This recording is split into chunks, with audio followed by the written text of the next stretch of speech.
Fala aí, galera do YouTube, professor Roberto Stabile, véspera de prova do Enem, certamente todo mundo nervoso, ansiedade batendo, aquele frio na barriga. Galera, nada demais. Esse vídeo aqui é para tranquilizar vocês, para vocês fazerem uma excelente prova. Certamente vocês que acompanham aqui o canal, que realmente estão estudando, é ir para a prova com tranquilidade. Se você for para a prova achando que está faltando coisa que você não estudou, que você está despreparado ainda, certamente isso vai afetar o seu desempenho. Aqui a gente fez uma série de lives, uma série de debates, e se você ainda tem dúvidas, mais tarde, às 19 horas, eu vou colocar algumas questões que podem cair na prova do Enem. Vai ser muito bom para vocês. E aí, o que acontece? Vocês vão ver o seguinte, um resumo geral do que pode vir a cair na geografia. Hoje a gente vai falar um pouquinho do que vocês vão precisar para a prova e o que você vai ter nas ciências humanas. Então o nosso objetivo hoje é esse aqui, ó, é falar um pouquinho das humanas no primeiro dia do Enem. A primeira coisa é o seguinte, prestem atenção porque vocês não podem, no momento dessa prova, vocês não podem deixar de levar uma série de coisas, Não pode deixar de levar o documento, separa logo. Faz o seguinte, olha, hoje, daqui a pouco, bota lá em cima da mesa, onde você, no momento que você vai sair, a sua identidade, ou o seu documento com foto, dependendo do que você vai levar, leve o seu cartão de confirmação, o endereço ali, de uma certa forma, pode ser de repente anotado, porque muita gente fala assim, pô, mas eu não consigo imprimir, estou sem tinta e etc. Você leva no celular, ou leva anotado, porque o seu nome vai estar lá dentro na sala de aula, ou seja, sem problema. Bom, o cartão de confirmação seria fundamental, é claro, Mas eu acredito que no celular eu acho que você consiga entrar, inclusive, no local de prova com isso. Isso hoje, eu posso falar o seguinte para vocês, a situação do Brasil em relação ao que a gente está vendo em termos de pandemia está tão complexa, vocês sabem muito bem que 65 cidades não farão o Enem agora, nessa primeira aplicação. Só farão o Enem no dia 23 e 24 de fevereiro. Principalmente as cidades que estão no estado do Amazonas, que está sofrendo demais, etc. Então, é importante que vocês não percam o foco, esquecendo alguma coisa, com problema, porque isso é muito comum. Chegar cedo, conseguir um lugar adequado. Lembrando sempre o seguinte, a sala de aula, você não sabe se vai estar o ar-condicionado ligado, se não vai estar, porque o próprio local de prova é que vai definir mais ou menos isso. E nós sabemos muito bem que tem muitos alunos que vão falar, não liga o ar-condicionado não, não, liga o ar-condicionado. Vai ser aquele questionamento que nós sabemos muito bem em dias de prova. Então chegar mais cedo, escolher um bom lugar, que não tenha muitas vezes o incômodo, por exemplo, do sol, ou o incômodo de pessoas passando o tempo todo, o cara que senta muito na frente, as pessoas esbarrando o tempo todo nele. Isso tudo faz diferença na hora da prova. Uma prova que precisa de muita concentração. Eu sempre digo aqui, nas minhas lives, nos meus vídeos, você tem que ir com o regulamento embaixo do braço. Se você vai com o regulamento embaixo do braço, você vai se dar bem na prova. Por quê? Porque você já sabe que a prova ela é totalmente destinada a uma ideia de um exame onde você tem uma interpretação. É um exame que não é somente o terceiro ano do ensino médio. Já discuti muito aqui, mas aí muita gente leva em consideração o ADI, o Enem e tal. Eu entendo, como eu coloquei numa proposta aqui no vídeo. Eu, por exemplo, faria o seguinte, faria aplicação de prova amanhã e faria aplicação de prova em abril ou em maio, como muitos escolheram a aplicação do Enem em maio. E assim, não deixaria ninguém de fora dessa brincadeira, porque eu acho que a gente precisa muito disso no Brasil também. Não dividir mais o Brasil como está dividido, mas unir o Brasil. E essa é a questão. Porque eu sei que tem muita gente querendo fazer agora e eu sei que tem muita gente querendo fazer depois. Então, isso seria bem interessante. Então, não esqueça disso. O Enem, a prova do Enem é uma prova de interpretação, porque ela pega o Brasil todo.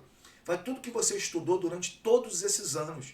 Então, não adianta, galera, você pensar assim, o meu terceiro ano foi mais ou menos, mas o seu segundo foi bom, o seu primeiro foi bom, você estudou, se você levou essa bagagem, certamente você vai bem no Enem.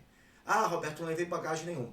Aí vai a interpretação. Você é um cara que lê, você é um cara que consegue boa interpretação, você tem alguma base em si, dá uma olhada nas habilidades que nós corrigimos aqui. certamente você vai ver. Ah, mas a gente está na véspera da prova. Galera, não vem com essa que na véspera não é para... A véspera é para você dar uma olhada, para você ver alguma coisa que seja legal, alguma coisa que... Olha, as dicas que eu vou dar aqui daqui a pouco na live, às 19 horas, certamente você vai entender como é que são as questões. Caneta, aí, vamos voltar, caneta transparente, não se esqueça disso. A água também no recipiente transparente é importante. Vamos evitar problema, né? Máscara, por exemplo, leve 2 máscaras, leve mais uma, certo? Leve, vá para a prova municiado do que você pode utilizar com muita tranquilidade. E isso que é o mais importante. A prova do Enem não é uma prova que vai medir o conhecimento, ela vai medir o seu grau de concentração, né, o seu psicológico e o seu comportamento físico. Ou seja, quanto tempo você vai aturar lendo questões com textos que vão variar de 5 a 10 linhas e quanto tempo você vai ter para fazer a sua redação, para que tudo isso se enquadre naquelas 5 horas e meia do primeiro dia. Isso é a prova do Enem. E aí, vamos para humanas, porque eu vou dar algumas dicas em humanas para que vocês façam a prova com muito mais tranquilidade. Humanas tem 30 habilidades. A gente está colocando um vídeo aqui com dicas de alguns professores, para que vocês vejam como é que é isso. 45 questões. Então, algumas habilidades vão ser repetidas, é claro. Né? Às vezes você pode ter 2 questões de urbanização, ou uma questão de transporte, uma questão de produção, que vão estar enquadradas na mesma habilidade. A gente também corrigiu tudo isso aqui. Então, você que não viu ainda esses vídeos, dê uma olhada. São vídeos curtos, 20, 30 minutos, 35. Certamente hoje você consegue ver algumas habilidades e matar isso aí. Bom, e aí muita gente me pergunta assim, como é o nível de dificuldade? A primeira coisa eu vou adiantar um processo que é a seguinte. Galera, vocês que agora estão ansiosos, com aquela, como eu posso falar assim, com aquela tendência de por exemplo, meu Deus, eu estou desesperado, eu acho que eu vou conseguir, deixa eu só organizar aqui, eu acho que eu não vou me dar bem na prova, e aquilo, e isso. Galera, a prova tem aproximadamente de 20 a 27 questões fáceis, esse número pode variar um pouquinho, para cima inclusive. As questões fáceis, você tem que procurar as questões fáceis. Você vai na prova de linguagem, não é que você tem que fazer a 1, a 2, a 3, a 4, não é isso. Você viu a 1, opa, não sei, pula para 2, vai para 10, ou seja, você vai passando, e aí essa aqui eu sei, essa aqui. Então aí você marca as fáceis. Fiz um raio-x da prova, essas são as fáceis. Quantas fáceis eu encontrei?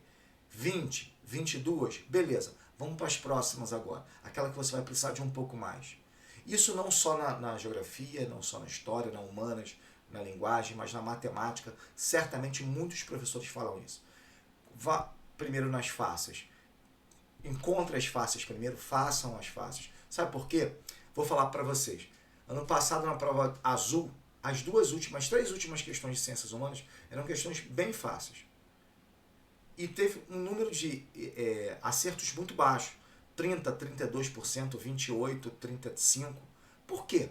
Roberto, por que essas questões tiveram número de acertos baixo? Primeiro, porque eram últimas questões, porque na prova azul era tal, mas na prova amarela era questão tal, na prova... Muita gente deixou de fazer essas questões. Alguns não fizeram, erraram mesmo, outros não conseguiram chegar até lá. Então é importante que você faça esse raio-x e acerte, né, as questões mais fáceis, porque isso vai te deixar um pouco mais calmo, vai acabar a ansiedade. A gente fala isso no futebol, é o seguinte, é aquela bola, a primeira vez que você toca na bola, dá o passe certo.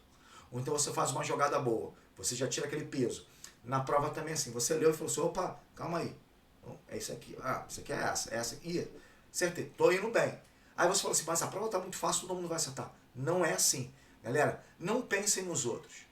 Vai ter gente levantando 2 horas da tarde, 2h30 da tarde, para ir embora. Você não pode pensar que aquele cara se deu muito bem. Ele não se deu muito bem. O cara que está levantando 3h30 para ir embora, também não. Ele não teve tempo de fazer a prova. Então não deixe essas pessoas perturbarem a sua concentração. Você que, por exemplo, chegou 3 horas da tarde, o cara levantou do teu lado, falou, pô, tá fácil a prova. Mentira dele. Ele não conseguiu, porque a redação você leva tempo, a prova você precisa ler. Então, isso mexe muito com o nosso psicológico e é um estudo que a gente faz no INEP para isso. Então, Viu o número de questões fáceis? Médias de 10 a 15, difíceis de 5 a 10. Aproximadamente, galera. Isso é um número aproximado. É o que a gente tenta fazer de organização, né, no INEP. Entretanto, já posso mostrar o seguinte para vocês. Uma outra dica bem interessante. Eu vejo muita gente falar assim, caramba, se eu não marquei tal, deixei questão em banco, eu marco a letra C. Não é bem assim. Há uma divisão adequada de 20% aproximadamente, para baixo e para cima, de cada letra na prova. O computador que faz isso. Imagina se eu tivesse 50 questões na prova toda, do primeiro dia, só letra A. Não pode ser. Você não marca 4, 5 consecutivas de letra A. Isso não pode acontecer. Então, prestem muita atenção. Se derem 5 questões consecutivas de letra A, ou letra B, ou letra C, não importa a letra, tem alguma coisa errada. Isso não pode acontecer. Da mesma forma, quando a gente sai da prova e fala assim, ih, caramba, pô, me dei bem. Você teve quantas questões você marcou letra B? Ih, a letra B foi o que eu mais marquei. E eu também, nos demos bem. Opa, calma aí. Não é bem assim. Como eu falei, é 20% para cada letra aproximadamente. Alguma vai a 22, a outra vai a 18, mas é mais ou menos isso. Tá, galera? Então, respire fundo, tá? Hoje é dia de você dar uma olhada em algumas coisas que faltam, mais alguns pontos fundamentais. Assista a nossa live, que certamente você vai se dar muito bem no Enem. Muita calma, certo? Muita paciência. Galera, a gente está com tudo na nossa mão. A gente está com dicas aqui do Sisu, depois vocês deem uma olhada nas notas de corte. Galera, prova com tranquilidade. Fazer uma prova hoje do Enem é muita tranquilidade, muita concentração e uma maratona, como a gente falou. Bom, agradeço demais a vocês por participarem do meu canal. O meu objetivo aqui é tentar fazer com que vocês passem e certamente quero que vocês voltem aqui, coloquem nos comentários assim, professor, obrigado, a gente se deu muito bem na prova, muito pelas suas dicas. Valeu, galera, muito obrigado e boa sorte no Enem, boa prova, vamos que vamos.